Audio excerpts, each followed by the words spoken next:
네, 오늘장에서 궁금한 이슈들 참 많으시죠? 오늘장 랭킹5에서 정리해 드리도록 하겠습니다. 레몬리서치 김민수 대표와 함께 하시죠. 어서 오십시오, 대표님. 안녕하십니까. 안녕하세요. 네. 오늘도 5가지 풀어가 보도록 하겠습니다. 정말 오늘은 저도 개인적으로 궁금한 게 너무 많은데 첫 번째 이슈가 가장 큰 질문거리입니다. 삼성전자와 LG전자에 대한 이야기부터 대표님 시작해 보도록 할게요. 일단 삼성전자. 네. 저 헤드라인만 쭉 아침에 보다가 와 그러면 오늘 잘 가겠네 하고 딱 봤다가 깜짝 놀랐거든요. 네. 서프라이즈란 단어가 나왔는데 왜 이렇게 뭐 이 질문 많이 받으셨겠지만 이렇게 괴리감이 큰 걸 어떻게 해석을 해야 되는 겁니까? 주가가 안 가니까 고민이 많네요. 그렇죠. 날씨 좋다 이 생각만 들고요. 그러니까요. 네. 날씨가 좋은데 주가도 좋다 하고 싶은데 왜 이게 안 될까요? 다 좋으면 안 되겠다 이러면 안 되고요. 아니고요. 어떻게 하면 조금 좋아질까요? 아니면 여기가 기회일 수도 있을까요? 왜 그런 겁니까? 삼성전자 실적을 보면서 주가도 보면서 별 생각이 다릅니다. 그렇죠. 이 정도 한 13조 조금 좀 넘지 않았을까 생각되고 있는데 1조나 더 좋게 나왔는데 네. 시장은 왜 이럴까? 이게 가장 큰 해답이겠죠. 네, 근데 네. 이게 삼성전자를 볼 때 저희가 많이 분석을 하면서 오류를 많이 가하는 게 삼성전자에 대한 시가총액 그 1위 차지하고 있고 뭐 한 코스피 지수에서 거의 뭐 20% 15% 이 정도까지 담당하고 있는 상황 쪽에서 삼성전자가 움직임이 나오는 부분들은 한국 증시의 대표하고도 연결됩니다. 그렇죠. 네, 그렇게 되면은 지금 같이 외국인들이 한 3일째 선물 매도를 그냥 이렇게 강하게 하면서 오늘 벌써 1조 넘던데요. 네, 주식도 매도하고 선물도 매도하고 그냥 완전히 한국 시장 싫어함 뭐 왜 이렇게 안 좋아하죠? 한국 시장을? 결국은 그러니까 이 수치만 볼 게 아니라 네. 여기서 외국인의 수급이 들어오는지를 확인해야지 뭔가 호재를 받아들이는 이 환경이 조성된다는 말씀이실까요? 그거보다 네. 삼성전자보다 한국 시장에 대한 외국인들의 관심이 떨어지는 게 지금의 아하. 결과를 나온다고 봐야 될 것 같습니다. 네. 그래서 지금 그 중에 삼성전자가 한국 시장의 대표 주자로서의 하나를 보는 이런 상황으로 그러니까 삼성전자의 개별적인 실적과 함께 나오는 변화는 일단 지금 묻혀진다고 봐야 되겠죠. 그래서 네. 나오는 결과라고 봐야 될 것 같고요. 게다가 또 많이 나오는 얘기겠지만 메모리는 잘해. 하지만 성장 동력이라고 하는 그래서 이거를 그렇게 보도 됩니다. 미국에도 지금 테슬라가 있는데 네. 테슬라 시가총액이 나머지 웬만한 자동차 회사 시가총액보다 훨씬 크죠. 그 이유는 뭘까요? 왜 그런 걸까요? 테슬라가 보여주고 있는 성장 동력에 대해서 앞으로 이만큼 더 성장할 것이다 라고 하는 이런 힘이 좀 더 테슬라에 가해져 있다. 삼성전자는 그런데 미래동력이 파운드리 이 비메모리 쪽인데 여기에서 뭔가 기대감을 충족시켜주지 못하고 있다라는 거죠. 그러면 지금까지 실망감만 주고 있다 보니까 네. 이게 또 하나의 좀 발목을 잡는 요인 같고요. 네. 주가가 안 가다 보니까 이런저런 생각 많이 하는 거죠. 그러니까 네. 이제 뭐 짧은 질문만 하나 더 삼성전자에 관해 드리면 7만 원 선 무너질 때 저희가 개인분들이 많이 들어가셨고 지금도 많이 생각하실 것 같거든요. 그래도 네. 삼성전자인데 이렇게 52주 신적 가면은 괜찮지 않나?라고 지금 저울질하고 계실 분들에게는 어떠한 조언을 해주실 수 있으실까요? 네, 매수는 나쁘진 않습니다만 지금 100주 사시려고 생각하셨으면 10주만 사시죠. 네, 그게 더 나을 것 같고요. 네. 그리고 지금 당장에 끝날 문제가 아닌 상황이다 보니까 이를 10주씩 계속 차라리 밀릴 때마다 사는 게 더 낫지 않나. 그러니까 매수를 한다고 하더라도 한 번에 딱 고정시키게 되면은 지금 지금 당장 갈 변화가 momentum이 없다. 네, 그렇기 때문에 그거를 시간과 함께 이기는 전략적으로 가는 게 더 맞지 않나라는 생각이기 때문에 삼성전자는 그냥 지금 당장에 뭐 급하게 살 자리는 아니라고 생각됩니다. 일단 신저가란 단어가 출연했지만 서서히 모아가는 전략적으로만 생각하자라는 조언을 주셨어요. 자, 그리고 또 하나 LG전자에 대한 이야기를 추가로 해보면 오늘 역시 잠정 실적을 발표할 예정입니다. 실적은 아직 안 나왔습니다만 대표님 네.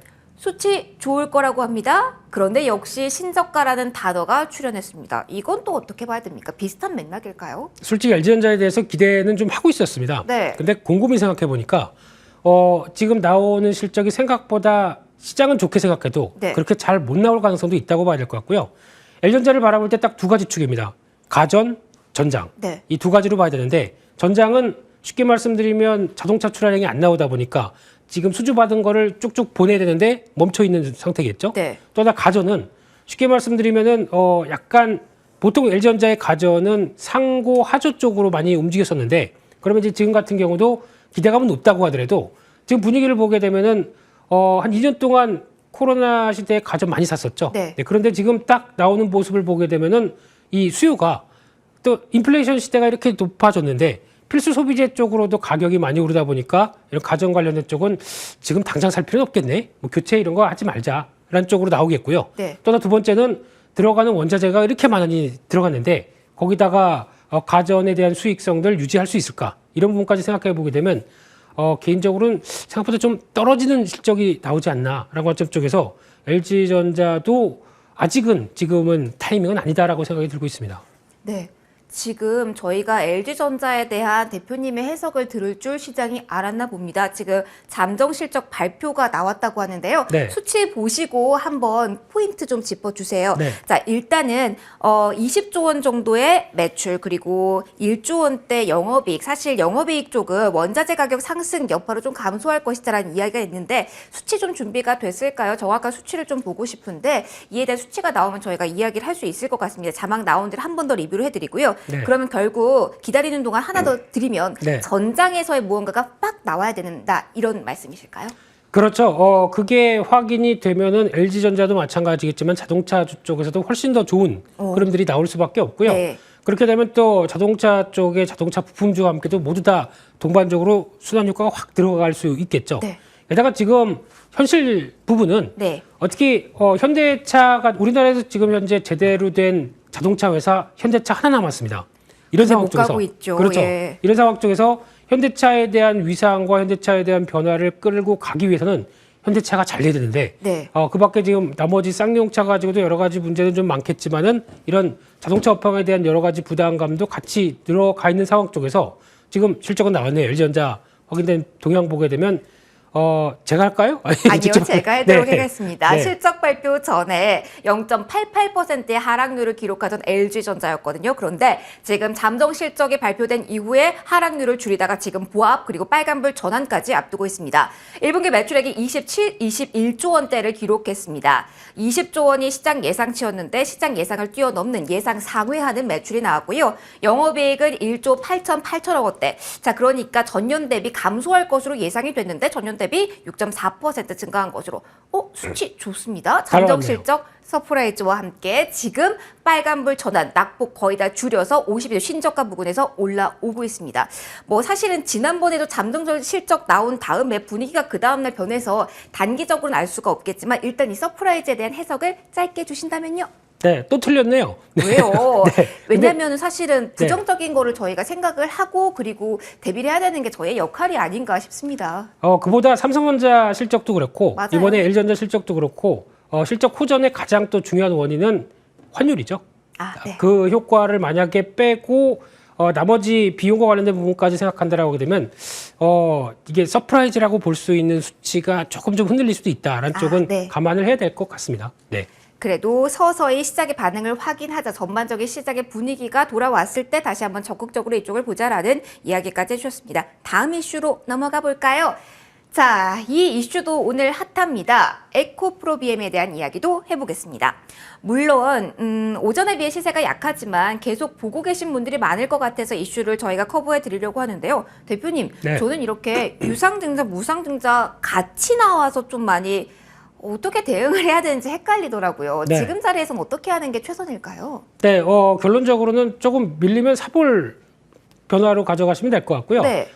지금도 이제 발표하고는 약간 아침 대비해서는 좀 밀려 있는 자리죠. 맞아요. 근데 조금 더 흔들리게 되면은 에코프로 BM에 대해서는 긍정적인 변화를 생각하는데 일단 중요한 게 지금 유무상이 같이 발표가 됐죠. 그래서 좀 헷갈려요. 네, 근데 헷갈릴 필요는 없을 것 같고요. 네. 유상증자 같은 게 뭐 유상증자는 당장에 어떤 뭐 자본 변화가 나오는 게 아니라 이제 유상증자 같은 경우가 이제 가장 또 중요하게 봐야 될 부분들인데 한 5천억 하죠. 네. 5천억 하는데 약한금 시성률 한 5% 정도. 근데 그 중에서 한 4,700억을 해외 증설에 네. 쓴다라는 쪽으로 바라보게 되면 역시 수요가 많을 걸 대비해서 해외 진출해서 여전히 증설을 하게 간다라는 부분들에 대해서는 긍정적으로 바라보는 게 증설은 결국 장기적인 기업에 대한 매출 성장을 의미하기 때문에 뭐 필연적일 수밖에 없죠. 2차 네. 전지는. 네, 그런 상황이고. 근데 이제 내용을 잘 보시게 되면은 기준일이 네. 유상증자 기준일이 먼저고 무상증자 기준일이 그 다음입니다. 네. 그러다 보니까 조금 헛갈릴 수는 있으셔도 아마 무상증자 기준일 전까지라고 하더라도 특히 한 주를 세 주로 주는 과정이 나오다 보니까 그러니까 주식 수가 너무 네. 많아지면 어떻게 되는 건지는 저희가 지금은 생각은 안 해도 되는 건가요? 근데 지금 당장의 그 부담은 뭐 무상증자로 인해서 나올 수 있는 효과를 생각했을 때 물론 이제 기업의 방향성이 제일 중요하겠죠. 네. 그런 쪽으로 봤을 때 무상증자는 부정적이지 않다라는 쪽으로 바라보면서 성과에 대한 부분을 앞으로 장기적으로 본다라고 되면 관심 있게 봐야 될 것 같고요. 네. 게다가 그러면 이렇게 소재업체들도 증설하면서 증설과 투자를 계속한다라고 하게 되면 우리나라 K 배터리도 계속 투자를 하고 있죠. 그럼 다른 쪽도 계속 조명받아도 괜찮을까요? 결국에는 장비 쪽도 다시 아, 네. 잘 봐야 된다라는 쪽에서 장비주도 계속 찾아봐야 될 것 같고요. 그런 쪽에서 뭐 LNF는 여전히 계속 말씀드렸기 때문에 그냥 넘어가고요. 네. 요즘 또 코스모 신소재가 양극활 물질 쪽에 양극재 쪽에서는 라인업을 쭉 가갈 때 하나의 자리를 차지하는 대표적인 회사죠. 네. 그래서 코스모 신소재도 왜 나는 이렇게 많이 쳐졌어? 라고 해서 지금 움직이고 있는 단계고 마찬가지로 증설을 하고 있는 흐름이다 보니까 관심 있게 봐야 될 것 같고요. 두 번째로 NS라는 회사 같은 경우도 디게싱이라고 그러죠. 이게 뭔가요? 예, 가스를 디가스. 아, 잉. 아, 그렇군요. 네. 그래서 파우치형의 배터리에서 가스를 추출해내는 네. 이런 중요한 장비 같은 네. 경우도 최근에 수주 많이 나오고 있죠. 이런 쪽에 대한 기대감 높다고 봐야 될 것 같고요.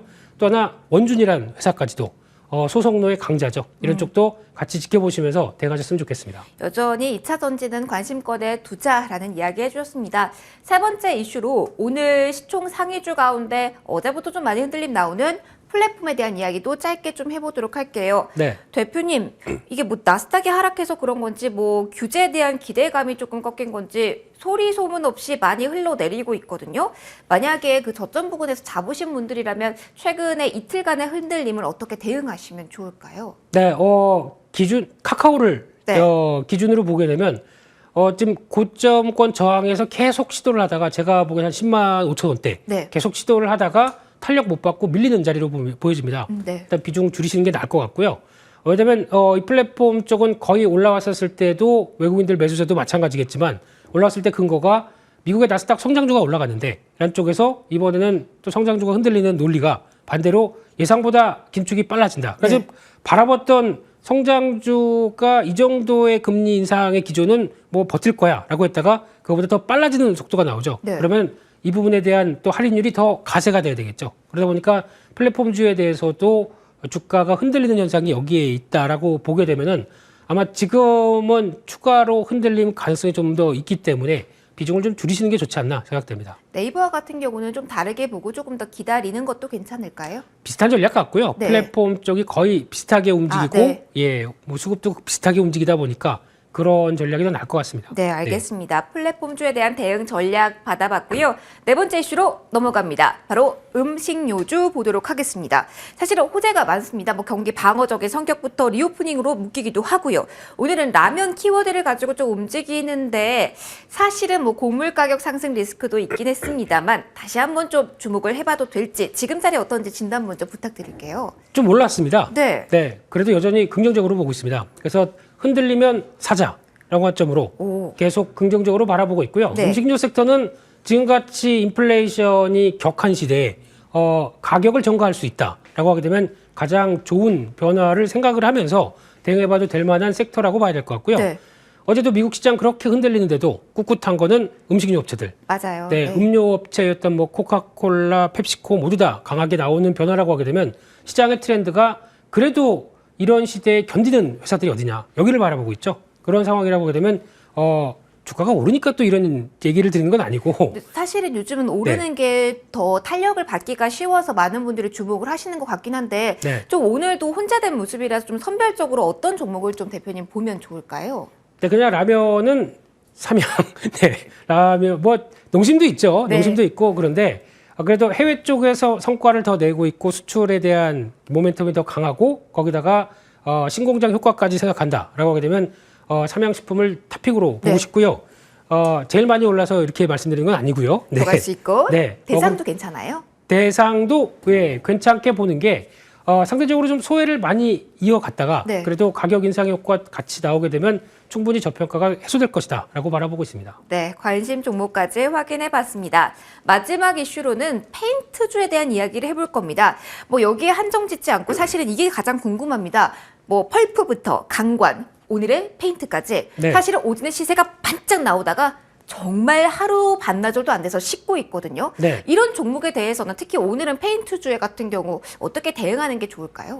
가격 인상을 하겠다라고 하다 보니까 네. 거기서 반응을 하는데 가격 인상은 좋다. 그러면 그 오른 가격을 전방 산업들이 받아들이겠느냐? 네. 이런 쪽에 대한 약간 부담감도 있다고 봐야 되겠죠. 아하. 그래서 이제 전방 산업이 그럼 잘 나가줘야 될 텐데 지금처럼 또 가장 많이 도료를 쓰는 게 건설 그리고 또 조선, 뭐 자동차 이런 쪽이겠죠. 이런 쪽에서 생각보다 좀 강한 변화가 조선은 그나마 수주가 많이 들어왔기 때문에 네. 근데 건설은 다른 자재 때문에 좀 뭐 건설 현장이 멈추니 뭐 이런 얘기가 나오다 보니까 약간 이제 P는 괜찮은데 Q에 대한 문제가 살짝 고민이 되는 거죠. 네. 그 부분에 대해서 해답을 줘야 주가에 대한 변화가 이어지겠다라고 바라보고 있고요. 그 중에서 에폭시 수지도 가격을 제일 많이 올렸습니다. 아, 그러면 페인트의 원료와 함께 또 방수제 들어가는 쪽이죠. 국도화학은 계속 추적하고 보셔야 된다고 생각 들고 있습니다. 국도화학 정도 관심을 가져보다라는 말씀해 주셨습니다. 오늘 5개 이슈 봤습니다. 이제 원픽을 들어볼 시간입니다. 대표님의 원픽은 어디에서 나왔을까요? 네, 지금 시장에서 2차 전지 관련된 쪽 계속 부각받고 있는데 네. 소재 말고 장비도 보자라는 쪽에서 네. 그중에 한 종목 NS라는 종목 말씀드리고 싶고요. 네. 단기적으로 좀 올랐습니다. 하지만 수주 잔고가 반영이 되면서 움직이는 부분은 근거가 있겠죠. 그런 부분에서 매수가는 11,000원대 밑에서 보시는 전략 좋을 것 같고요. 1차 목표가 13,500원 그리고 손절가는 9,700원으로 말씀드리겠습니다. 네, NS에 대한 투자 의견 들어봤습니다. 지금까지 레몬리서치 김민수 대표와 이 시간 함께 하셨습니다. 대표님 고맙습니다. 감사합니다.